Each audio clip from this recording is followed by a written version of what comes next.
Great. So I'm excited to let you know a little bit about the Ambassador Program Survey that we ran as the Advocacy Ninjas back in 2017. The title of this presentation is Ambassadors, Champions, Fellows, and More. As you probably have already seen, and as we'll discuss, lots Rosanna, of different names. Yep. Sorry to interrupt you, but it's actually showing us your presenter view, I think. Ah, great. Okay, we are starting. So we're going to go through the analysis and summary and the results of the Scientific Advocacy and Ambassador Program Survey that the Advocacy Ninjas ran in 2017. Who are the Advocacy Ninjas? Here we are. Melanie Binder she's now with a community manager at the Healthcare Financial Management Association. Heidi, I'm going to butcher the way to pronounce this, but her last name is, any help here? No, not yet? Okay. Technical and Professional Activities Administrator for the Society of Petroleum Engineers. Stephanie O'Donnell, Community Manager of WildLabs.net. Alan Pope, he's here. Executive Secretary of the International Arctic Science Committee. Gabriella Robinowitz, Lead Educator of Youth Initiatives at the American Museum of Natural History. Rosanna Volchok, that's me. I'm the Associate Director of Membership and Network Engagement at the New York Academy of Sciences. And everyone who worked on the report, including Rebecca Aker, Project Director at the AAAS Center for Scientific Evidence and Public Issues, and of course we all know Lou, Center Director for the Center for Scientific Collaboration and Science Community Engagement. Excuse me. Whew. So we're going to go through definitions and survey overview pretty quickly, characteristics of the programs that we surveyed, and some of the key observations that we found in our analysis. So as Lou mentioned, we really wanted to, in our survey, get a sense of what an advocacy program is, why might a community manager launch one, what makes them tick. We were all launching or had already launched advocacy programs at our own organizations. Lou already went over a little bit what an advocacy program is, so I'll just, I'm not even gonna go over it, they're right here. And there are many different reasons for why a scientific community engagement manager or whatever your role is called might want to do this. Again, they're all here. We can talk more about them later on probably. And let's get right, to it. So in our survey, we reached out and heard feedback from 37 different scientific community managers. A selection of the organizations with community managers who participated is shown at left. We ran this survey in August through October of 2017. The survey structure is about 22 questions long, 10 minutes to complete. We use SurveyMonkey, and just up front, there is obviously a sample size limitation and sampling and self-selection bias. It's a small group. And just so you can see it, the sector largely skewed towards nonprofits. So for myself, that's definitely where I work. I work for New York Academy of Sciences, but there were folks represented from academia, government, industry, and quote, other as well.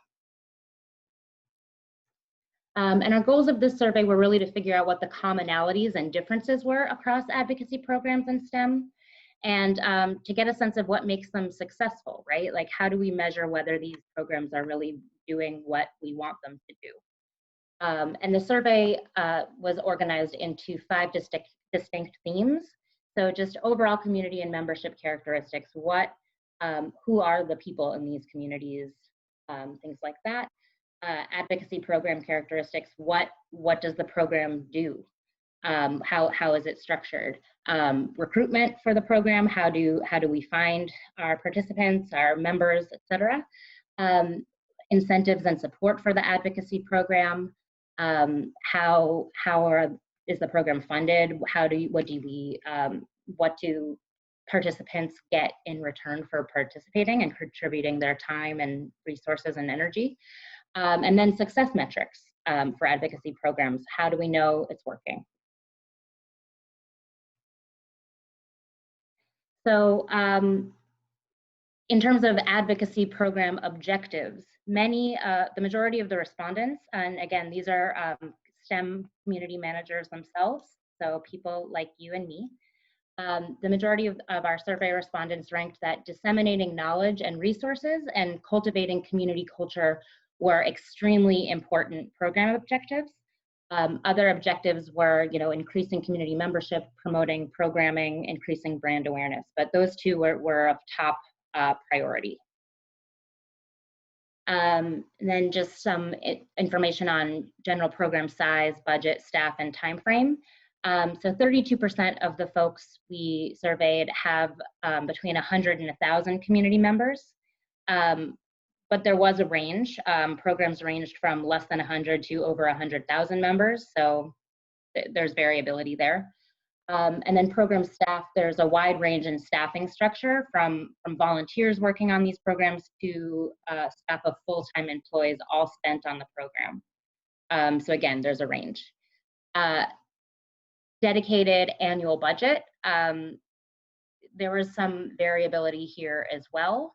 You can see that that figure at right.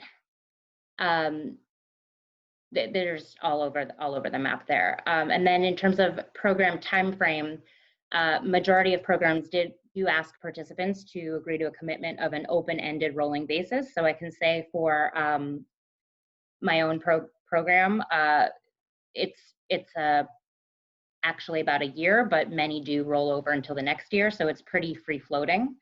And then majority of programs have been in existence for a period of 1 to 5 years, so pretty new as far as programs go.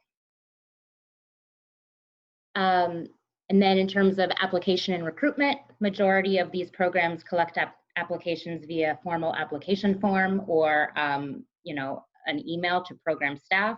In the case of my own program, it's a formal application form. And then selectivity, the majority, there's various levels, trending mostly towards not selective, so 100% of applicants may participate. That could be the case of a volunteer-based thing where you're asking people to communicate on your behalf. And then there's also, the next up was mildly selective, so 75% of applicants may participate. There's a range, and in our report there you can see the full graph there.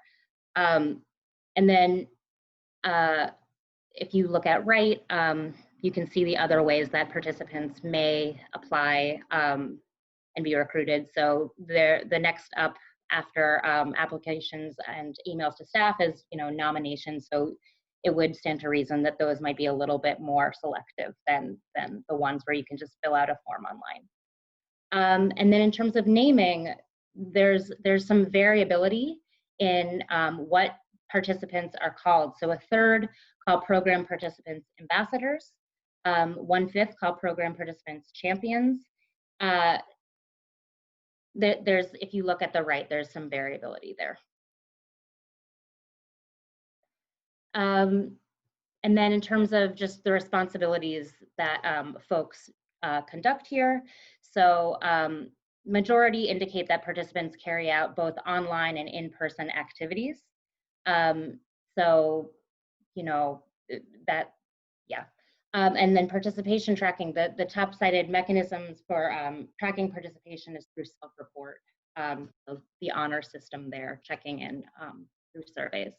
But at Right, you can also see that some community managers are using Google Analytics, a community platform, to capture that digital data, social media management software, customer database. A few folks did note that there's no formal tracking mechanism, and we can get to that later when we think about some sort of metrics for success. And in terms of program resources, participants are provided with a wide range of resources intended to facilitate the work that they're being asked to do. So this can include, access to certain administrative tools online, a community platform. It can be pre-prepared content, a welcome kit, designated channels for collaboration and communication. So think like a Slack channel, things like that. Training for the role, brand assets is not as common. Regular e-newsletters, other. And in terms of what organizations and program teams are providing, or community managers are providing to their participants, the top cited incentive was public recognition. So, you know, an online post or a public announcement about participation in the program. Next up was record of participation, so an online badge or certificate. There's also, next up was access to insider network, swag, giveaways, exclusive early access to content. The least cited incentive was monetary compensation, which I think is worth noting here. And then in terms of measuring success, so program participation was the top measure of success. So number of participants actually participating. As I mentioned, revenue generated by activities is not a highly valued measure of success, as we talked about earlier today. You know, it's a way of helping brand awareness. It's a way of getting buy-in from people who are already in your community, and disseminating your content based on people who know and are there for you the most. So revenue is not a highly valued measure of success. And in terms of degrees of success, you know, the majority of community managers report advocacy programs as overwhelmingly successful. So there's probably some bias there. I mean, if you thought your program was a complete failure, maybe you wouldn't be so inclined to take the survey. But yeah. And then here are some quotes from folks about what what success looked like for their program. So again, you know, the program existence and participation is huge for people. Success is actually having champions and having them do anything.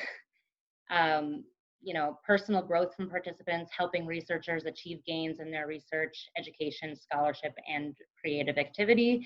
So, you know, that intangible, they're getting something out of it thing. And then, you know, community enlargement, engagement, or spreading reach. So consistent long-term engagement, volunteers taking on substantial roles, lateral community growth. So that word of mouth effect based on people who have already really bought in and want to help support the mission of the overall program or organization. And with that, I'm actually going to hand over the mic to Alan. I'm going to stop sharing. Yeah. Thank you for your so patience, much. all bearing with me. Cool. And I will pick it up, hopefully in the exact same spot. There we go. Thank you. And I should also thank Rosanna because she put together all these slides as well. So credit where credit is due.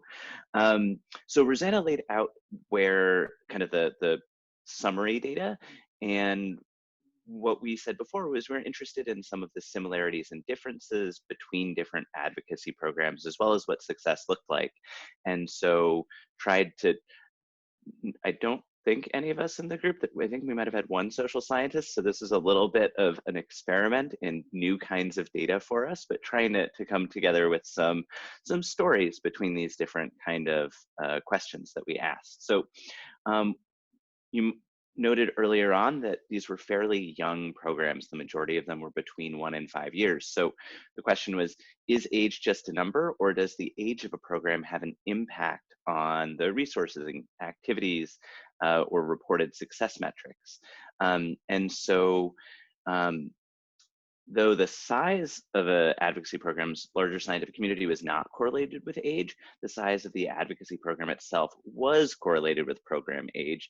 So older programs tended to be larger, with majority having over 200 members. So older programs had a chance to get bigger. You know, we talked earlier about how you kind of scale up these types of advocacy programs. And so it makes a lot of sense that older programs would have the chance to reach that size.